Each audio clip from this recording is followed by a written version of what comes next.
to the third episode of the Money in the Brand podcast. It's your host, Fire Naya. You know what I mean? Today we are talking about AI art. Art made by artificial intelligence, right? We're going to talk about how I've been using it because I just got into it and then I'm a little addicted to it, not going to lie.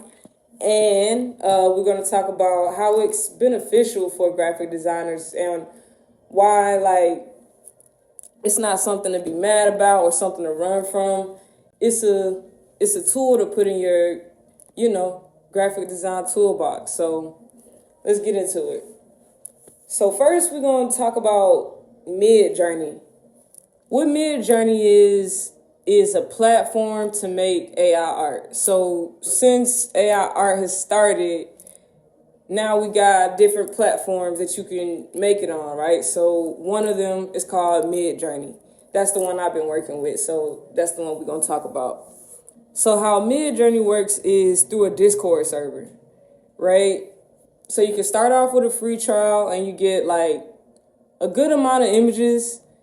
And then after that, you either got to pay $10 a month or $30 a month. I've already signed up for the $10 a month plan. I'm probably going to go ahead and upgrade to the $30 one. But yeah, I definitely used up all my free credits already, so went ahead and made that account. But it's super dope. So it's ran through a Discord server, right? So Midjourney is built around the idea of like community and artists working together just to help everybody use this technology in the best way possible. Like I said, like it's not something to run from. It's definitely something to embrace, in my opinion. So how it works is you type in a prompt of an image that you would like to create, right? And it generates it. We're going to talk more later in the episode about the technology behind how it generates art, but that's the basis of Midjourney. Type a prompt into the Discord server. It's going to spit you out 4 different images, and then from there you can upscale it. You can choose one to like upscale. You could choose one and make different variations of it. So it's super dope. Like I said, like I started using it and I already upgraded to the $10 plan within like 2 days. And I'm excited to start making some stuff after I record. Like I'm super excited about this, honestly. Okay. So they describe it like on the platform it says Midjourney can't art without an artist. So it's like is only a generator. This is all technology. That's why it's still important. That's why like it's still only a toolbox for creators. I mean, it's still only a tool in the toolbox for creators. Like people gonna be using it to make their little like, just like how we had that AI trend. Everybody was making the avatars on Instagram. It's the same way. People using it like that, but people who see what's going on, like you listening to this and watching this and me, we gonna add this to our toolbox and be able to provide clients. Oh, I'm shaking the camera. Let me chill. And we gonna be able to provide clients with super dope artwork, start collaborating on some dope stuff, like, yeah. So Midjourney is different from the other AI generators that I've tried. It's different in the way of speed. It's different in the way of how it's built around community. Like once you log into the platform, it's so many different links and FAQ questions and all this type of stuff to just help you really get the most out of it. Like, but it's something to, dive into, and that's why I'm just excited to learn how to use it more, because I've already made some dope stuff and I'm not even tapped in all the way. You know what I'm saying? So like it's different from other generators because you can scroll through a feed of other artwork that people have been making, and you can get inspiration. You can see the exact prompt that someone has put in, so that you can use that to help make your image. You know what I mean? So it's different in that way, like, and it's super dope, easy to use. So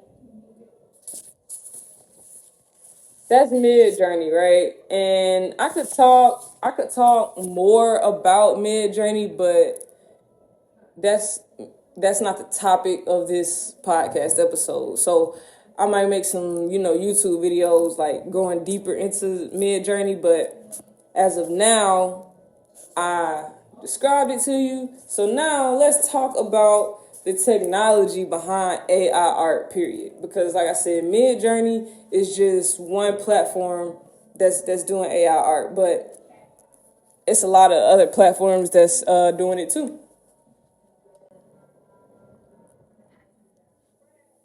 So boom, my notes. You know what I mean? I forgot my microphone, my headphones, and my microphone today. So I got my phone right here as my mic, and it's like we still gotta get it done. Like, still gotta get it done. Can't even trip too hard. You know what I mean? Still gotta serve the people. So boom. What is AI art? What is artificially intelligently created art? What is that? So a way to think of it is think about painting by numbers. You got you a little, they give you a grid, they give you some colors, they tell you what number goes to each color. We know how to do color by number, right?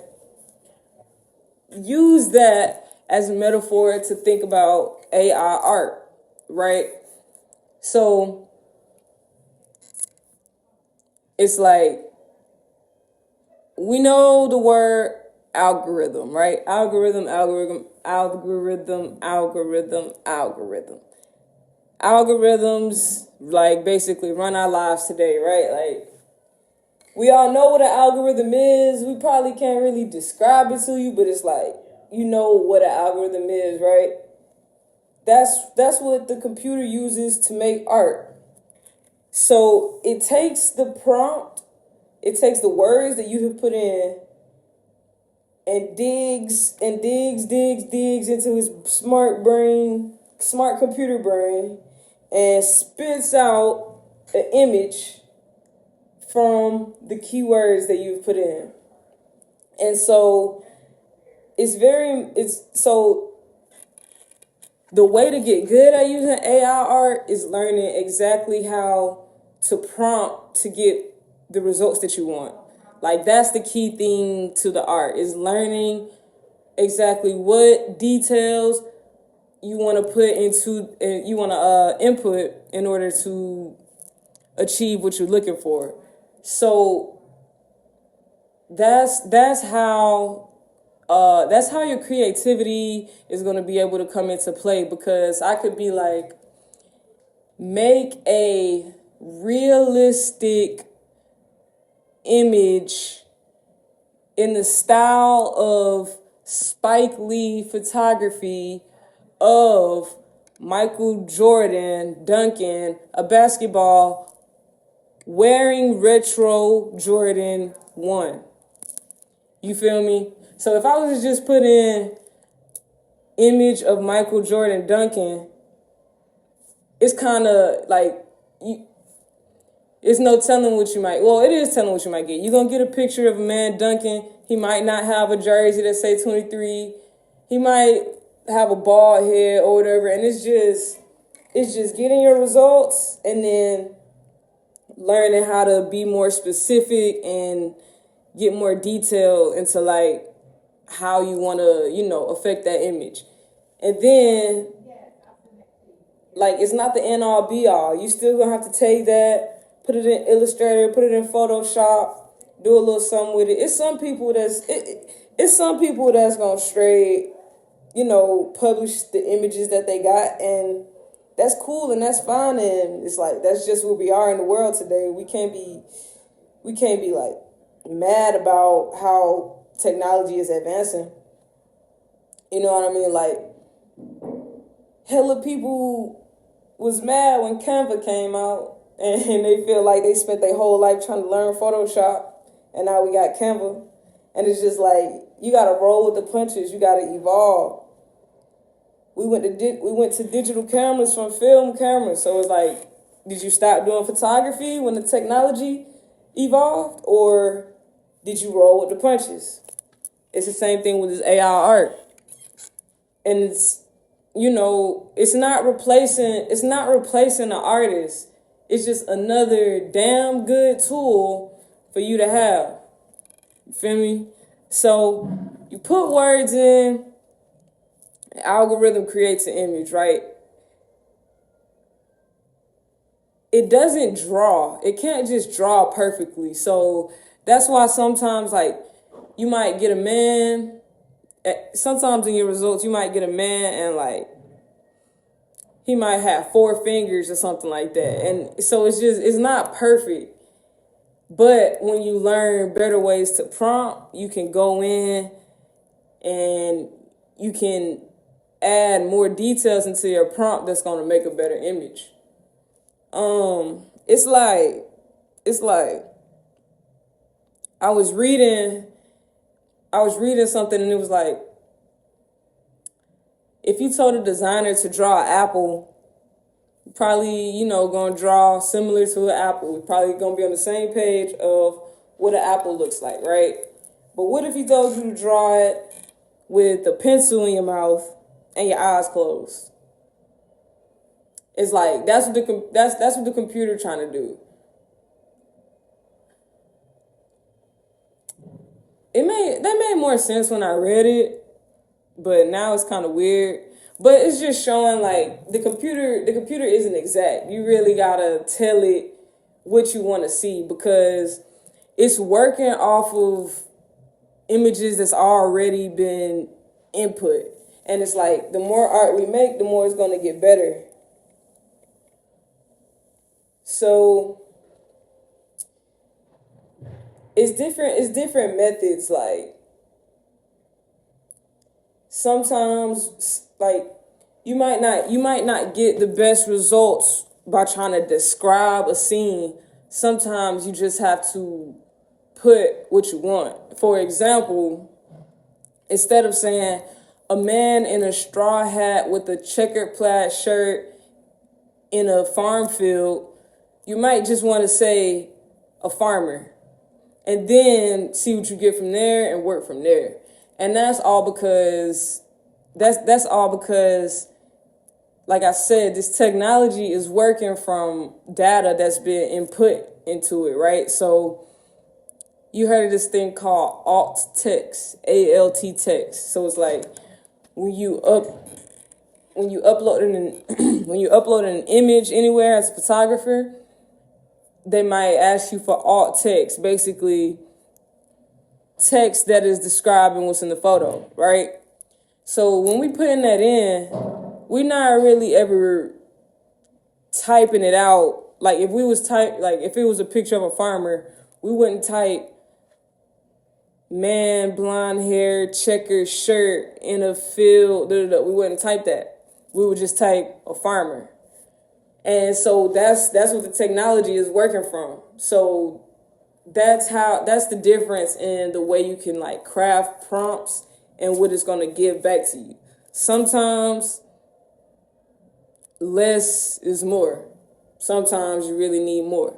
It's just all about really playing with it. Like, and Midjourney is free to start, so there's no reason not to just go start playing with it, for real.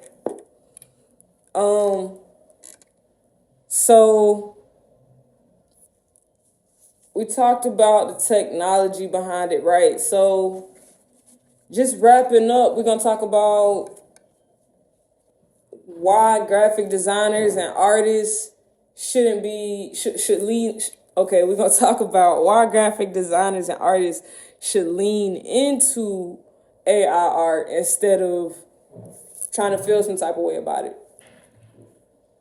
So for one, it's gonna save a lot of time on just creating that initial image, like,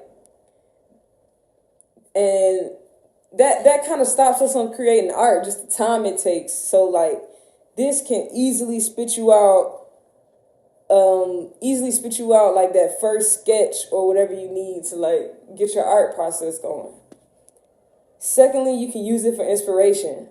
So you can just put in some words and just see, it's always going to give you a result. So it's just dope to gain inspiration. Also, you can get inspiration by looking at all the other art that people have been creating. So it's definitely great for like getting inspiration for new things and stuff like that. Like and new concepts. Like I was playing with this concept of a black man on a dollar bill. So when I say that, you can kind of get a picture of what that would be. But what the AI gave me was like super dope and was not even what I was thinking. So that's how AI can be useful. Since this is a podcast, I won't like take time trying to act like I'm showing it or something like that, but I'm gonna put the images on the screen. So, but anyway, yeah, that black man on the dollar bill thing, like it was dope, like, and collaboration. So now maybe I create me which is something I want to do. I want to create a superhero called Fire Girl, and she's gonna save the world and all that stuff all the time. But now I can create Fire Girl in Midjourney, and I could give it to an actual, person who does animation or, really can like turn me up. And it just helps for, like that's collaboration. Like instead of me trying to go to the person, get them to create me a whole character and draw all that, like I'm coming to you with the character. Now I just need you to make this thing move and all that type of stuff. So it's going to definitely help some collaboration and stuff like that, which is what I'm trying to get into a lot more. I'm doing this pod by myself right now, but, you got to show proof of concept, as they say. So that's what I'm doing. And another way it's going to be helpful for graphic designers is like just a dope tool for your toolbox. Like, don't get left behind by all these people making this super, super crazy art. You know what I mean? When you could join the wave, like, because just like how now every entrepreneur, like, a lot of people can just go in Canva and make them a flyer real quick. Like that used to be a prime stream of income for graphic designers was making flyers. But now at this point, anybody can go in and put some stuff into a template. So it's just all like, it's all about rolling with the punches, man. Is you gonna be mad because you spend all that time learning Photoshop, or is you gonna start getting super dope with Canva? Like,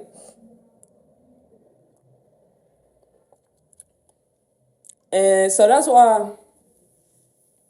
why I'm excited, because I can graphically design something, but I'm not the best drawer. So this definitely helps eliminate that step. That's what I can say. But like I said, like I still got to go in, put it in Illustrator or something, Photoshop, because it's not going to be perfect. So it's a super good tool to have. I'm leaning into it.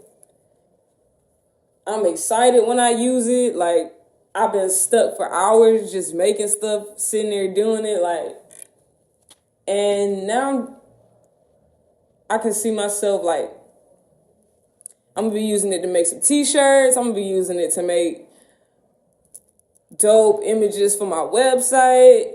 I'm going to begin to start making some income from it. I'm not letting it pass me up. You know what I mean? Like, so you shouldn't either. Yeah. So in this episode, we talked about Midjourney. We talked about AI art. We talked about the technology behind it a little bit. You could do some more research if you would like. Well, you definitely should do some more research. But that's what we did with this episode. So I'm going to wrap it up. You know, stay up, stay focused, stay motivated.